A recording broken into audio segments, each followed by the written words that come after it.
12th Maths exercise 2.8 question number 4. If 2 cos alpha equal to x plus 1 by x and 2 cos beta equal to y plus 1 by y, so that x by y plus y by x equal to 2 cos alpha minus beta. இதில் வந்து மொத்தம் 4 subdivision இருக்குது. இப்போ நான் இதில் first subdivision செய்கிறேன். 2 cos alphaவோட value வந்து என்ன கொடுத்துருக்காங்க, x plus 1 by x அப்படின்னு கொடுத்துருக்காங்க. இப்போ நான் எழுத போகிறேன். இங்கே பாருங்கள், x plus 1 by x equal to 2 cos alpha அப்படின்னு கொடுத்துருக்காங்க. x plus 1 by x equal to 2 cos alpha. இங்கே கீழே எதுவுமே இல்லட்டா 1 இருக்குது அப்படின்னு அர்த்தம். இப்போ நான் x வந்து காமனாக வைக்கிறேன். இதை நான் கிராஸில் மல்டிப்ளை பண்ணுறேன். அப்போ என்ன வரும் பாருங்க, x square plus 1 equal to 2 cos alpha. இப்போ நான் x இந்த சைடு கொண்டு போயிடுறேன். அப்போ x square plus 1 equal to x இங்கே கொண்டு போயிடுறேன். அப்போ x இன்ட்டு 2 cos alpha. இப்போ இது எல்லாத்தையும் ஒரே சைடு கொண்டு வரேன். அப்போ x ஸ்கொயர் இங்கே வந்து ப்ளஸில் இருக்குது, இந்த சைடு வரும்போது எதாவது மாறிடும், மைனஸில் மாறிடும். அப்போ minus X 2 cos alpha plus 1 equal to 0.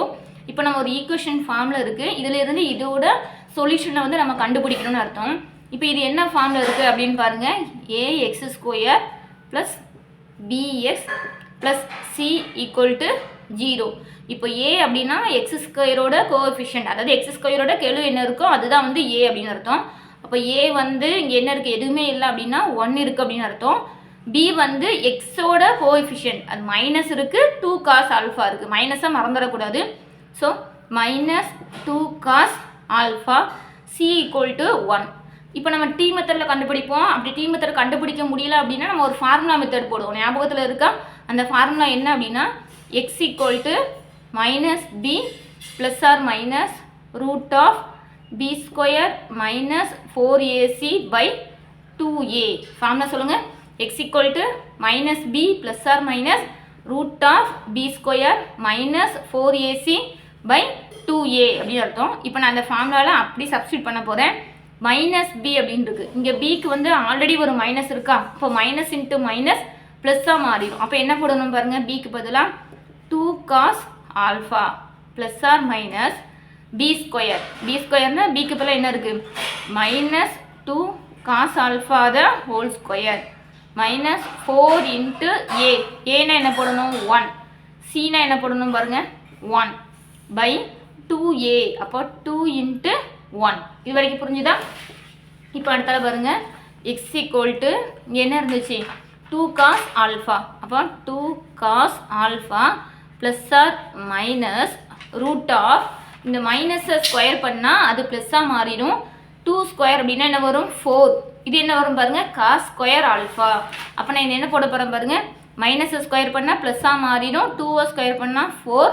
இது என்ன வரும், காஸ் ஸ்கொயர் ஆல்ஃபா. அடுத்தது பாருங்கள், மைனஸ் 4 இன்ட்டு 1 இன்ட்டு 1 அப்படிங்கும்போது எதாவது மாறிடும், மைனஸ் 4 பை இங்கே என்ன இருக்குது, 2 இன்ட்டு 1 அப்படின்னா அது என்னென்னு அர்த்தம், 2. அப்போ x equal to 2 cos alpha plus or minus root of 4 cos square alpha minus 4 divided by என்ன இருக்குது, 2.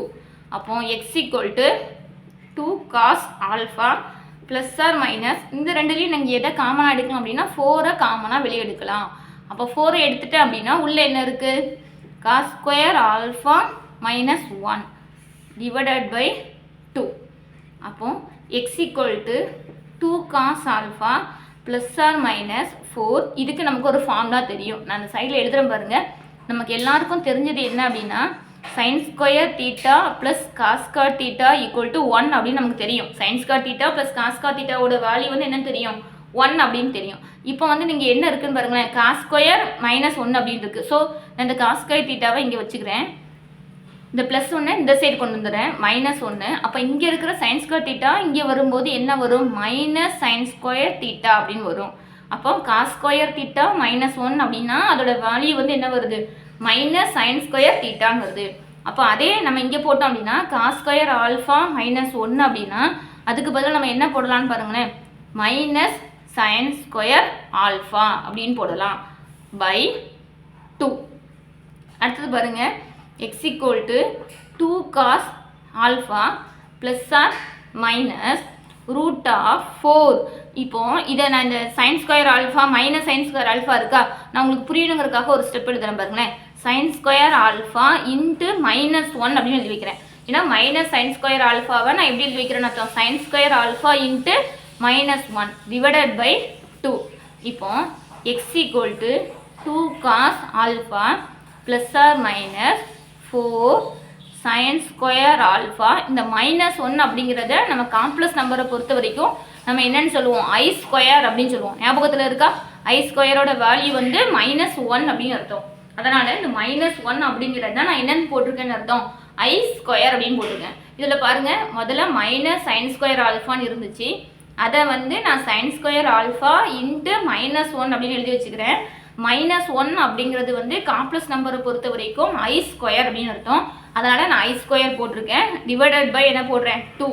அப்போ x equal to 2 cos alpha plus or minus, இங்கே என்ன இருக்குது, நான் இன்னொரு ஸ்டெப் எழுதிட்டு கூட எழுதுறேன், புரியுதா. இந்த ஐ ஸ்கொயரை ஃபஸ்ட்டு வச்சுக்கிறேன்னு வச்சுக்கோங்களேன். ஐ ஸ்கொயர் அப்புறம் 4 சைன் ஸ்கொயர் ஆல்ஃபா. இந்த ஸ்டெப்பே நம்ம எழுத வேண்டாம், டேரெக்டாக செய்யலாம். நான் வந்து எழுதுறங்கிறக்காண்டி உங்களுக்கு எழுதி வைக்கிறேன்.